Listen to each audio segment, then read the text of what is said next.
మాత, ఇక నీవి శోకాన్ని విడిచిపెట్టు. తండ్రి గారికి రోధించడం ఇష్టముండదని మీకు బాగా తెలుసు. వారు సదా సర్వదా లోకుల్ని రోధింపజేసేవారు. ఇప్పుడు నేను సింహాసనాన్ని అధిరోహించి నా కర్తవ్యాన్ని నెరవేరుస్తాను. అలాగే మన శత్రువులకు రక్తాశ్రువులు తెప్పిస్తాను. కానీ పుత్ర, నీవు నీ విద్యను పూర్తి చేయవలసి ఉంది. గురుకులానికి తిరిగి వెళ్ళాలి. లేదు మాత, నేనిక గురుకులానికి వెళ్ళను. మన రాజ్యభారాన్ని వహిస్తాను.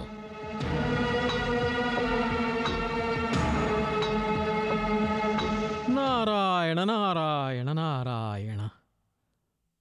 మాతేశ్వరి, మరలా అదే కుటిల ఇతిహాసం పునఃసృష్టియా? ఏమైంది దేవర్షి? ఏ విషయం వల్ల నీవింత నిరాశగా ఉన్నావు? మాతేశ్వరి, తన అధర్మ కార్యాల కారణంగా అసురరాజైన దుర్జయుడు తన ప్రాణాలను పోగొట్టుకున్నాడు. అతడు కడవరకు తన మొండిపట్టును వేడనే లేదు. ఇప్పుడు మరలా అదే ఇతిహాస పునఃసృష్టిని దుర్జయుడు పుత్రుడైన భైరవుడు చేస్తున్నాడు మాత. ఇదే అసుర ప్రవృత్తి దేవర్షి. పితృదేవుని శత్రుత్వం పుత్రుడు, పుత్రుని పుత్రుల సైతం కొనసాగిస్తారు. వంశానికి వంశాలే నాశనమవుతాయి. కాని శత్రుత్వం మాత్రం అంతం కాదు. ఆ విషయం గురించే నేను బాధపడుతున్నాను మాత. అంతకంటే ఎక్కువగా విచారించవలసిన విషయం ఇంకొకటుంది. ఇదే అసుర ప్రవృత్తి అప్పుడప్పుడు మానవ జాతిలో కూడా పొడజూపుతుంది. దానికెన్నడూ అంతం కూడా ఉండదు. అవును మాతేశ్వరి, మానవుడు అధర్మ మార్గాన అడుగుపెట్టినప్పుడు కేవలం ఒక అంధుని వలె ఆ మార్గంలోనే ముందుకు సాగుతూ ఉంటాడు. వాస్తవానికి అతనికి ఎన్ని ఎదురుదెబ్బలు తగిలినా సరే. ఏమైనప్పటికీ మానవుడు ఒకానొక సందర్భంలోనైనా కళ్ళు తెరుస్తాడని ఆశించవచ్చు. మానవులలో మానవత్వం, ధర్మం తొలగిపోకుండా ఉన్నంతవరకు ప్రళయం రాదు. ధన్యోస్మి మాత. నారాయణ నారాయణ. ఈ ప్రాంతమంతా ఒకప్పుడు జనసమ్మర్దంతో సుభిక్షంగా ఉండేది.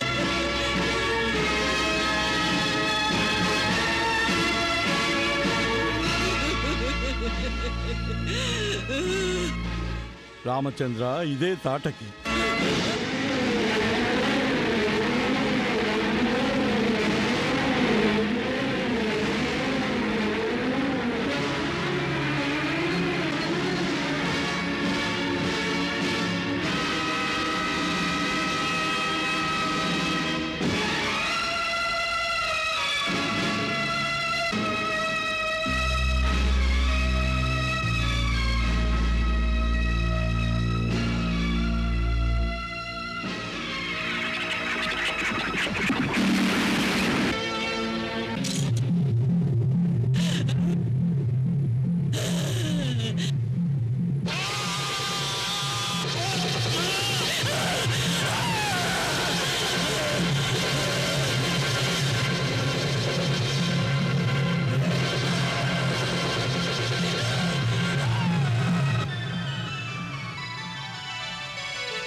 వైష్ణవి, వైష్ణవి,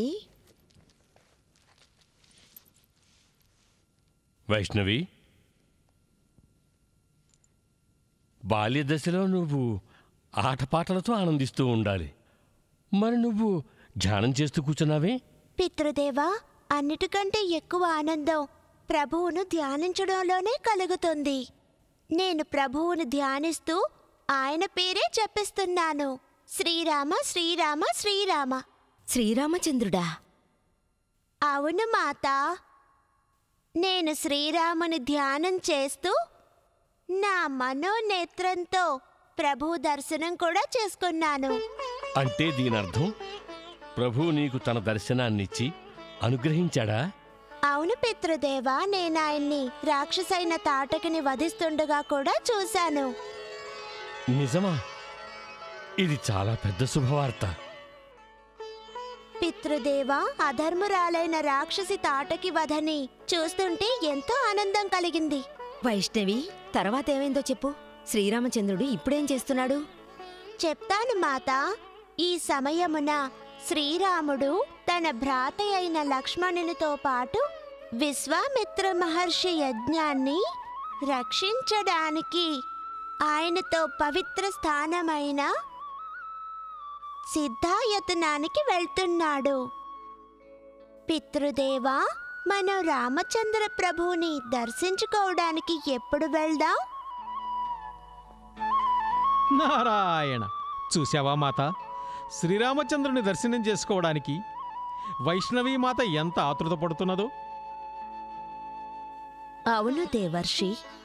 మానవావతారంలో స్వయంగా భగవంతుడే ధరిత్రిపై ఉద్భవించినప్పుడు ఏ భక్తిగల మానవుడైనా, దానవుడైనా, దేవతలైనా సరే వారి మనసు ప్రభువు దర్శనం కోసం తప్పిస్తూ ఉంటుంది. నారాయణ నారాయణ మాతేశ్వరి! ఓం ఐం హ్రీం క్లీం చాముండే విచ్చే స్వాహ. ప్రణామం గురుదేవా.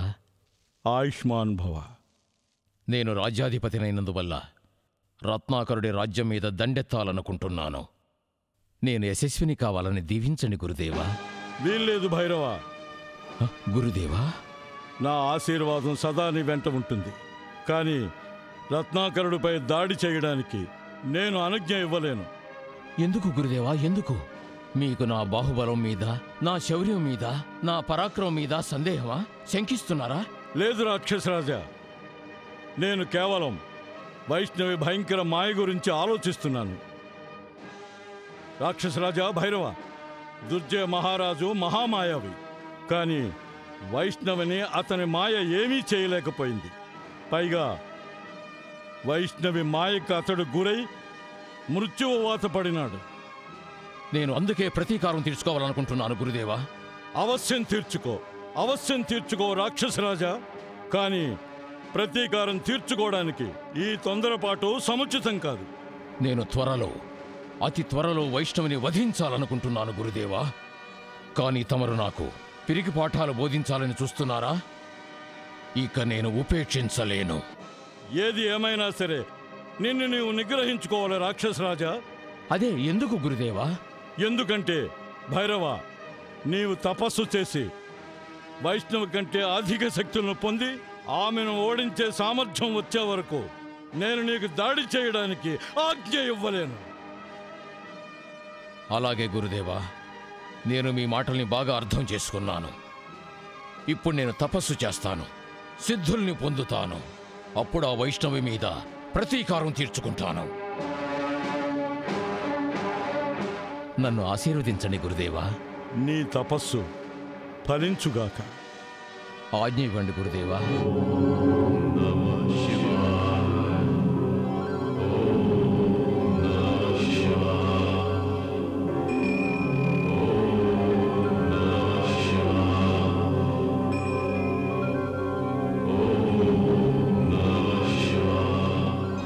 పితృదేవా, మాతా, మీరిరువురు నన్ను ఎంతో ప్రేమగా చూసుకున్నారు. పుత్రి, నీవు పుత్రికా ప్రేమతో మమ్మల్ని ఆనందింపజేశావు. వైష్ణవి, నీ ప్రేమను పొందిన మేము ఇరువురం ఎంతో ధన్యులమయ్యాం. మా ప్రజలు కూడా ధన్యులయ్యారు. మా ఇరువురికి నీ ప్రేమ వల్ల తృప్తి లభించింది. తెలుసు పితృదేవా. అందుకే ఇక నేను నా సమయాన్ని ఎక్కువగా తపస్సులో గడపాలని అనుకుంటున్నాను. ఇక నేను ఘోర తపస్సు చేస్తాను. ఘోర తపస్సా? ఇంత చిన్న వయసులోనా? అవును. కాని దానికి ఇప్పుడు అంత అవసరమే ఉందమ్మా. పితృదేవా, తపస్సు ఏదైనా కోరిక నెరవేరాలనే ఉద్దేశం ఉంటేనే చేస్తారా? అలాంటి తపస్సుకి ఏ విలువ ఉండదు. తపస్సు ఏ స్వార్థంతోనూ కాకుండా భక్తిభావంతోనే చేయాల్సి ఉంటుంది. నిస్వార్థ తపస్సు గొప్పతనం ఆకాశాన్ని తాకుతుంది. పితృదేవా, మాతా, మీరు మీ ప్రేమ, అనురాగ బంధాలతో నా తపస్సుకి ఏ అవరోధం కలిగించరు కదా? లేదు పుత్రి. లేదు పుత్రి. కానీ ఒక్క మాట పుత్రి, నీవు తపస్సులో ఎక్కువ సమయం లీనమయ్యావంటే మాకెలా అనిపిస్తుందంటే నిన్ను పోగొట్టుకున్నట్టు అనిపిస్తుంది. వైష్ణవి, అవును, నా ఒడి, నా చేతులు, నా పెదవులు నీ స్పర్శ కోసం తహతహలాడతాయి. నీవు మాకు దగ్గరగా ఉన్నప్పటికీ కూడా దూరమయ్యే ఉంటావు. అవును పితృదేవా, లోకంలో భక్తి రహస్యం చెప్పాలంటే ఇదే. తపస్సు చేసేవాళ్ళు లోకంలో ఉంటూ కూడా లోకంతో ఎలాంటి బంధం కలిగి ఉండరు. మానవుడు లోకంతో బంధాన్ని తెంచుకోకపోతే పరమేశ్వరునితో బంధం ఎలా ఏర్పరచుకోగలడు? అమ్మా వైష్ణవీదేవి, నీ మానవ శరీరంలో ఒక దివ్యాత్మ ఉంది. అందువల్లే నీకు లోకం పట్ల విముఖత చూపడం సులభం. కానీ మాలాంటి సంసారులకి సంసార వ్యామోహం నుంచి, అలాగే పుత్రిక వ్యామోహం నుంచి బయటపడ్డం చాలా కఠినం. మాతా, ఇలా విలపిస్తూ నా దారికి అడ్డు రావద్దు. నేను పెద్ద పెద్ద ఆపదలను కూడా తప్పించుకోగలను. ప్రళయం కూడా నన్ను నిరోధించలేదు. కానీ నేను నా మాత, నా పితృదేవుల అశ్రు సముద్రాన్ని దాటిపోలేను. వైష్ణవి,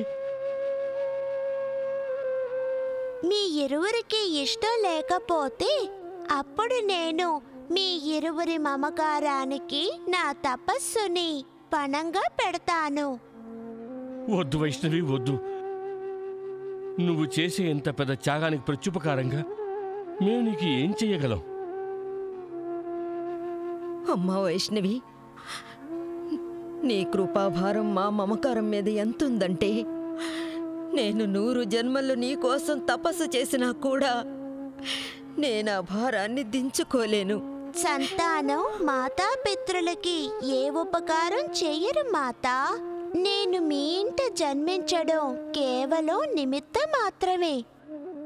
నేను తమ పుత్రికగా జన్మించి నా తొలి ధర్మాన్ని నిర్వర్తించాను. అధర్ముడైన రాక్షసరాజు దుర్జయుడిని వధించి నేను నా 2వ ధర్మాన్ని నిర్వర్తించాను. నా 2 జన్మ ఉద్దేశాలు పూర్తయ్యాయి. ఇవే కాకుండా నేను చాలా ఇతర కార్యాలు కూడా పూర్తి చేయాల్సి ఉంది. కానీ దానికి ఇంకా సమయం ఉంది. అందుకే నేను అంతవరకు పరమేశ్వరుడి గురించి తపస్సు చేయాలనుకుంటున్నాను. దాని గురించే నేను మీ ఇరువురి ఆజ్ఞను కోరుతున్నాను.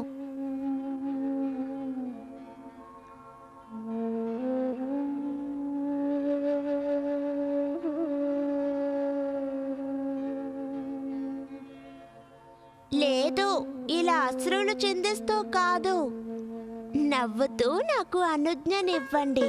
వైష్ణవి, వైష్ణవి, వైష్ణవి, వైష్ణవి.